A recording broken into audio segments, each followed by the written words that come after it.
Hello everyone, welcome back to my channel. आज मैं ये पाउच की कटिंग एंड स्टिचिंग बताऊंगी। ये काफ़ी ज़्यादा स्पेशियस है। नीचे का पार्ट भी इसका काफ़ी चौड़ा है, जैसा कि आप देख सकते हैं। इसको आप एज अ कॉस्मेटिक पाउच या फिर पेंसिल पाउच की तरह यूज़ कर सकते हैं।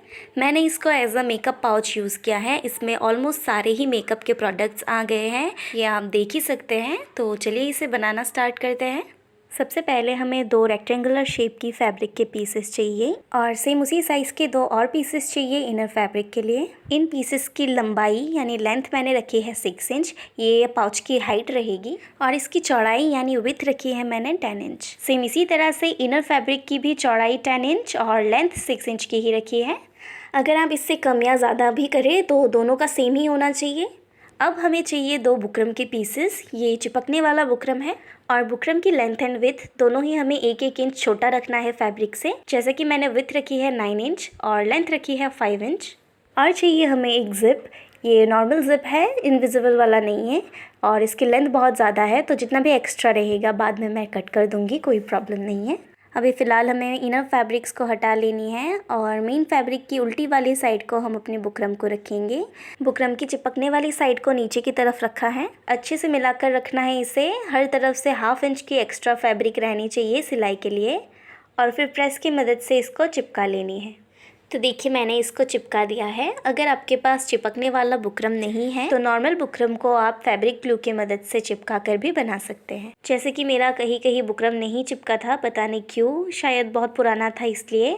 तो जहाँ जहाँ नहीं चिपका था वहाँ पर ऐसे ग्लू लगाकर मैंने इसको चिपका दिया है। ध्यान से बुकरम को हर तरफ से चिपका लेना है, कहीं पर भी छूटना नहीं चाहिए। अगर आपको पूरे में ग्लू लगाकर चिपकाना है तो पहले साइड में अच्छे से लगा ले और फिर बीच में लगाकर मिला दे और फिर चिपका देनी है। अब बारी है सिलाई की, तो इसको सीधी तरफ को ले लेनी है और अभी हम जिप अटैच करेंगे। तो जिप का जो टीथ वाला साइड है उसको हमें कपड़े की तरफ मुंह करते हुए रख देना है और अभी इसके ऊपर इनर फैब्रिक को भी रख देनी है। और अभी मैंने इसको घुमा लिया है, इसी साइड से सिलूंगी मैं ताकि बुकरम मुझे अच्छे से दिखे सिलाई के टाइम। तो तीनों को अच्छे से मिला कर लेनी है और इसको पिन से सिक्योर कर देनी है। बाकी के कपड़े को भी ऐसे जिप के साथ मिलाते जाना है और पिन से सिक्योर करते जाना है। तो देखिए पूरे लाइन में मैंने ये 4 पिन्स लगाई है और यहाँ पर अब हम सिलाई करेंगे।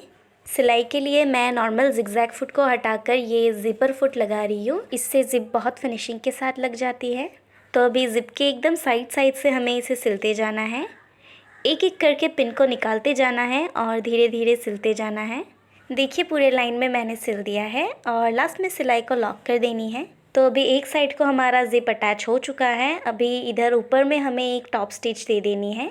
कपड़े को अच्छे से खींचते जाना है, नहीं तो आप प्रेस भी कर सकते हैं। अगर प्रेस नहीं कर रहे हैं तो दोनों कपड़े को अच्छे से खींचते जाना है और इस तरह से ऊपर में एक सिलाई लगा देनी है। तो देखिए मैंने इसको सिल दिया है और अंदर की तरफ से ये कुछ इस तरह दिख रहा है और बाहर से इस तरह। अभी मेन फैब्रिक के दूसरे पीस को लेना है, दोनों की सीधी तरफ एक दूसरे की ओर फेस करते हुए मिलाकर रख देनी है। साथ ही में इनर फैब्रिक को भी ले लेनी है, इसे इस तरफ नहीं रखना है, ऑपोजिट साइड की तरफ रख देनी है। जिप की दूसरी साइड को सिलेंगे अभी, तो ध्यान से चारों ही कपड़े को अच्छे से मिलाकर लेनी है और पिन से सिक्योर कर देनी है इसको। और बाकियों में भी पिन से सिक्योर कर लेनी है, जैसा कि ये मैंने कर दिया है। और अभी यहाँ जिप की साइड से सिल देनी है। पिन्स को निकालते जाना है और थोड़ा थोड़ा करके सिलते जाना है। तो पूरे में ये जिप अटैच हो चुका है। अभी इसको खोल लेना है और यहाँ पर एक टॉप स्टिच दे देनी है, जैसा कि इस साइड में किया था। फैब्रिक को हल्का सा खींचते जाना है, नीचे के फैब्रिक को भी, और ऊपर से इस तरह एक सिलाई लगा देनी है। तो ये मैंने लगा दी है। अभी हमें ज़िप को आधे से ज़्यादा ऐसे खोल लेना है और फिर इनर फैब्रिक और आउटर फैब्रिक को ऐसे अलग कर लेनी है। देखिए एक तरफ ऐसे आउटर फैब्रिक और एक तरफ ऐसे इनर फैब्रिक को लेनी है और फिर यहाँ बुकरम के साइड से ऐसे सिलाई होगी और इस तरफ भी ऐसे इतना सा पार्ट हम पहले छोड़ देंगे, 2 इंच होगा ये लगभग, और बाकी में हमें 1/2 इंच की दूरी पर ऐसे एक मार्क करना है। इसी मार्क के ऊपर हम सिलाई करेंगे। देखिए यहाँ लगभग 2 इंच छोड़ दिया, यहाँ से कपड़ा हम बाद में टर्न करेंगे उसके लिए, और बाकियों में ऐसे सिलाई कर देंगे। यहाँ देखिए जिप को हमें इस तरफ रखना है, इस तरफ टर्न करके आउटर फैब्रिक की तरफ नहीं रखना, ऐसे इनर फैब्रिक की तरफ जिप को रख देनी है। अभी हमें कपड़े को अच्छे से मिलाकर पिन से सिक्योर कर लेनी है। दोनों ही आउटर फैब्रिक को साथ में अच्छे से मिला के पिन लगाना है और दोनों इनर फैब्रिक को भी अच्छे से मिला के पिन लगा लेनी है। देखिए चारों ओर मैंने ऐसे पिन से सिक्योर कर ली है और अभी इसको सिलने के लिए मैंने नॉर्मल जिगजैग फुट को लगा ली है। 2 इंच की जो गैपिंग छोड़ी थी वहाँ से इस तरह रख के हम सिलाई को स्टार्ट करेंगे और यहाँ से जब हम कॉर्नर में आएंगे तो सुई को इस तरह नीचे रख देनी है और फिर कपड़े को ऐसे टर्न कर लेनी है और ऐसे सिल लेनी है। और ज़िप के पॉइंट पे हमें सुई को अच्छे से धीरे धीरे चलाना है, सुई टूट ना जाए। और यहाँ सिलाई को ऐसे लॉक करते हुए 2 से 3 सिलाई कर देनी है। और जब भी कॉर्नर्स आ जाए तब हमें सुई को ऐसे नीचे रखते हुए कपड़े को टर्न कर लेनी है और फिर सिल देनी है। यहाँ पर हमें बिल्कुल बुकरम के साइड से सिलनी है, बुकरम के ऊपर नहीं सिलना है। और यहाँ पर भी कॉर्नर में मैंने उसी तरह से सिला है और इस तरफ भी ज़िप में 2 से 3 सिलाई कर देनी है। और फिर यहाँ पर मेरा सिलाई कंप्लीट हो चुका है। अब यहाँ पर जो एक्स्ट्रा ज़िप है उसको कट कर देना है। अब हमने जो ये ओपन वाला पार्ट रखा था यहाँ से उसको ऐसे खोल लेना है। देखिए जैसे कि इसको पहले फुला लेनी है और फिर यहाँ पर इसको 2.5 से 3 इंच पर ऐसे मार्क करना है। दूसरी वाली साइड पर भी सेम इसी तरह से पहले काइंड ऑफ फुला लेनी है और फिर 2.5 से 3 इंच पर मार्क करना है। मैंने 3 इंच पर किया है और फिर इसी मार्किंग के ऊपर हमें सिलाई कर लेनी है।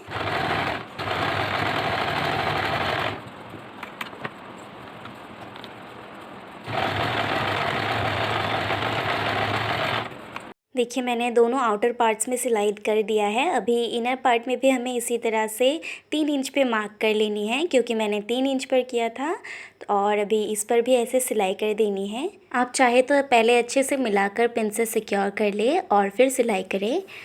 तो यहाँ दूसरी वाली साइड पर भी मैंने उसी तरह से सिलाई कर दिया है। चारों तरफ से ये सिलाई लगाने के बाद अब हमें इन एक्स्ट्रा फैब्रिक्स को कट करके निकाल देनी है। तो चारों तरफ मैंने इन फैब्रिक्स को कट कर दिया है। अब जो ओपन वाला पार्ट रखा था वहाँ से हमें इसको ऐसे टर्न करके सीधा कर लेना है पाउच को। अभी शायद आपको ना समझ में आए लेकिन जब आप करेंगे तो ये आसानी से हो जाएगी। थोड़ा थोड़ा करके हर तरफ से अच्छे से धीरे धीरे मिलाकर इसको पलट लेनी है। खासकर ज़िपर के साइड्स को और कॉर्नर्स को अच्छे से इवनली पलट लेनी है। मैंने ये कर ली है और अब ये जो इनर पार्ट में थोड़ा सा खुला रखा था इसको भी बंद कर देनी है। सिंपली एक स्ट्रेट सिलाई लगा देनी है। बस सिलाई के स्टार्टिंग और एंडिंग में सिलाई को लॉक कर देनी है। देखिए सिंपल तरीके से बाहर से ही मैंने इसको ऐसे सिल दिया है। अब इनर फैब्रिक के कॉर्नर्स को भी अच्छे से मिला लेनी है। कॉर्नर्स में कपड़े भरा हुआ हो सकता है तो उसको पिन के मदद से इस तरह से निकाल सकते हैं। तो इसी के साथ हमारी ये सुंदर सी पाउच स्टिच होके रेडी हो चुकी है। आप चाहे तो ऐसे बो या फ्लावर वगैरह बना के लगा सकते हैं। और इस पाउच की हाइट मैंने उससे ज़्यादा रखी थी, लगभग 7 इंच की थी इसकी लेंथ। और नीचे कॉर्नर्स की स्टिच मैंने इसकी छोटी लगाई थी। जैसे उसका 3 इंच था तो इसमें मैंने 1.5 इंच लगाया है, इसीलिए ये थोड़ा पर्स टाइप का लुक आ रहा है। और ये मैंने छोटा सा क्यूट ट्रायंगल पाउच बनाया है। इसको आप कॉइन पाउच की तरह यूज़ कर सकते हैं और गिफ्टिंग के लिए भी ये बहुत अच्छा ऑप्शन है। हर एंगल से इसका शेप ट्रायंगल है। अगर इसका ट्यूटोरियल चाहिए तो कमेंट सेक्शन में बताना। Now thank you so much for watching. Video अच्छा लगा तो please like and subscribe the channel.